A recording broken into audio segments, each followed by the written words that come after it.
मैदा तुम ले मने हरेन थलाना पिकअप थलाबदा खंगदने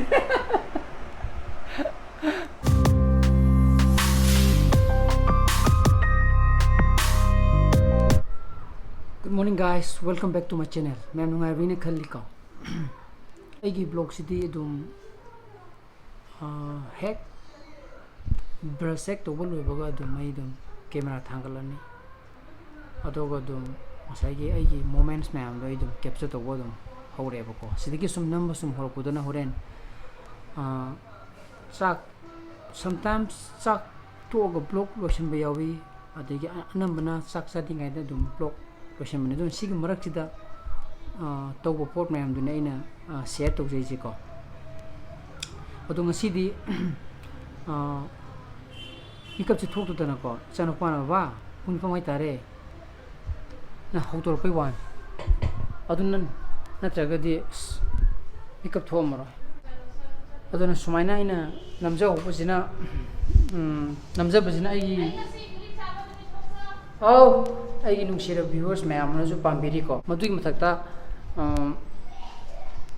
Eigi ju memory ma oi hoidena o sugumba tarik sugumba pungjing jida sumaina ma ngangiye ade koi family da sumaina ma thokdo mo thokiye habi poto modum capture ta hoidena aina halaga yum bukanda madugi ju khalaga aina namjabani ko aduna hanbal lai ro adum nungti gi dum ainam ki gani aduga inunti gi dum dum daily blog dum ai dum tor king gani ka aduna adum yengbiyo support obuyo aduna aduga pambiraga di somgi family members friends mem da share to buyo nunti gi dum thengna si ko kuide kai cha ge bu so na kana mai tum ne nang kai so ge nang ayu mata kai nang kadai so ge ada sa tha kadra la us atau pangge nang cha thak kadro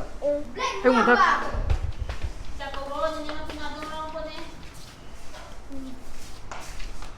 ai mun thak kai chalu ge banang bo tu ra ba phenje nungai bring phenje nungai bring nungai bra nungsi phang bra kai de phangi nungsi kok de phangi us au de phangi ba maji aku ni Yahudi ni tak ada salam baka. Pomo, good, very good. Tahu dah kau, ini sendiri kau. Masih jauh ya? Ya, aku malah di sini. Sekarang.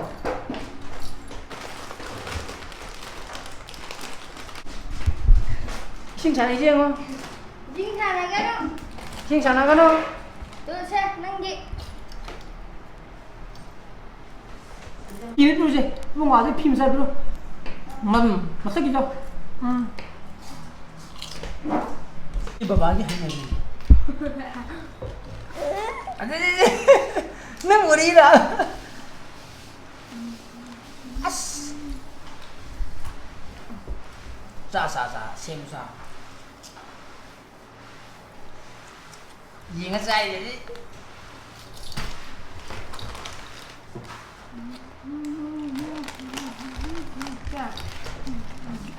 Yang tak. Mama tak kerja juga. Pull. Mak pull.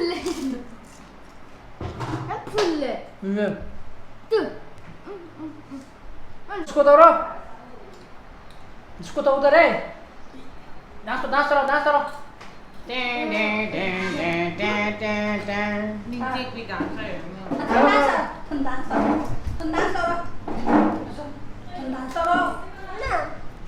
Entah ya. Tahu. Tak mungkin.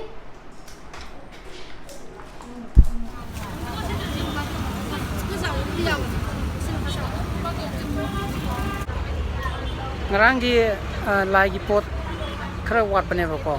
Ayang lai kerang muda ba. Thang jadi lai. Adugi mulai pasang ini ko. Ini deh. Tuh sih. Kau nak ikari ni apa ini pulai je. Ikari tu tayar puncture oil le ho. Paling jum halakan tadi. Ikita tayar tu sindu agak mu. For pecah kat ni apa. Aduh na atu kai tu kau mana. Semuanya tayar puncture orang masih Better Pirak bako. Although when we got him, we give her one. Not really.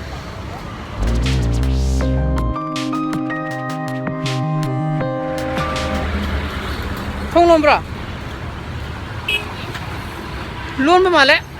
Mummy ta. Mummy. Luôn lên.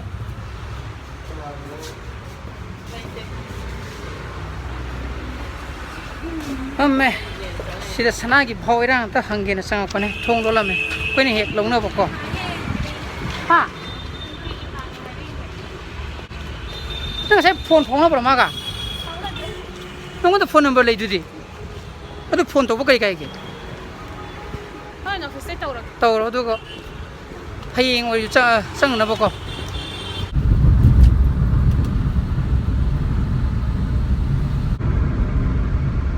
nung ji machi ni ko churi je akoi dana kan haido we aduga sigi ghari khara hindro paka dana chilam dre apai banung oi bajan nung mudi pai ni ko aina bidi haidi khara thuna kwai ra chapa hai ta ra ko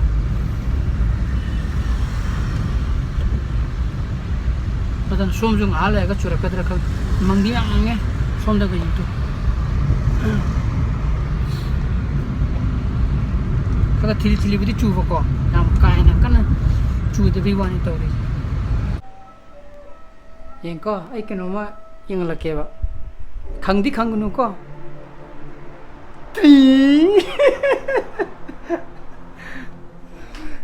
mai face mask ubi ne ba ai di magi mama na bine leira ka thoini piri ni ko ai thire na ai di ma thire na ai di youtube to thorok ba thire aduna face mask se matam bi ka we ba haro chanjan na bi ha lei ba du su oh ai di mai ma na bi matok le bi to mai mama na bi chanchan na ko bi me le ba ko aw da pi hele ni ai di youtube to thorok ba thire kar ba na tholo aduna face mask ka thine ma thoini leira ka piri ni ko aduna ngasi masih kya chura 2 days ani sure muniyong ko kari mangeng natul pai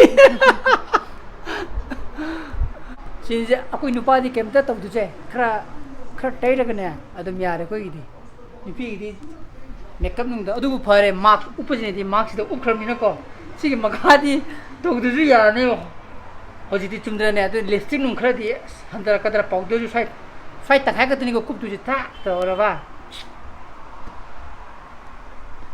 Siya nang pakin ulit sa kiyo, tukum da. La. Pwede ko gumigo, mo tulog sa kiyo ba? La ko. Kama ba?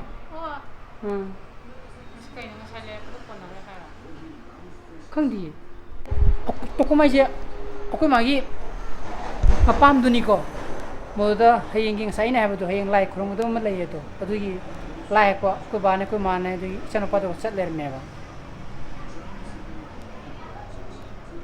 Swainaga upaga ai mon me da tum le mon hen thalana ikap throbu da khangdune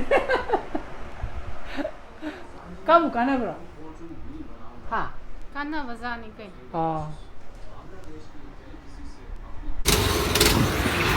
go oi shum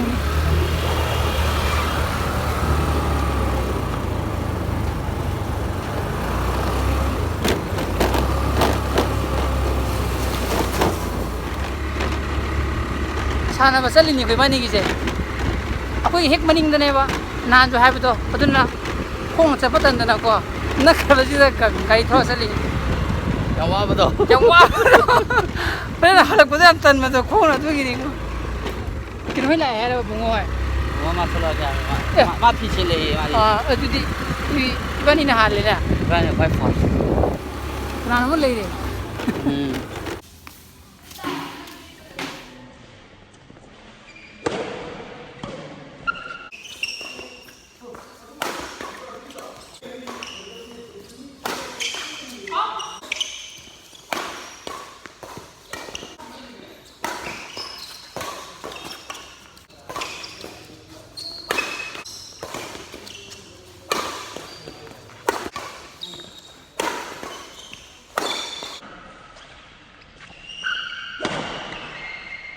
Anta no khai na. Sila. Anta no chala. Abdul nokshala. Kamay nokshala. Kamay no. Ano ba siya ka nga mina No, eh. kapadi. Angang kapag kamay na ba? Ka to ra. Se, ma so din ko ba khoyo ko. Se. 1 2 3 4 Wow. 5 6 Kaya one. Bye bye. Tum mo. Napabili na sana daw siya niya dumain exercise to. Kun lang to wala ba? Tum. Se, ko ba se. Yam phajagre. Makeup to. Zaga. Kayang thong yan ko ya. Hawaii ba rong ba? Yam phare ndi to. As. Iru sabul loideng ngai di ko. Wa di potharo. Wa yebina kanero ingonda. Ah. Ha. Nai class park kena dum upload tau trabra.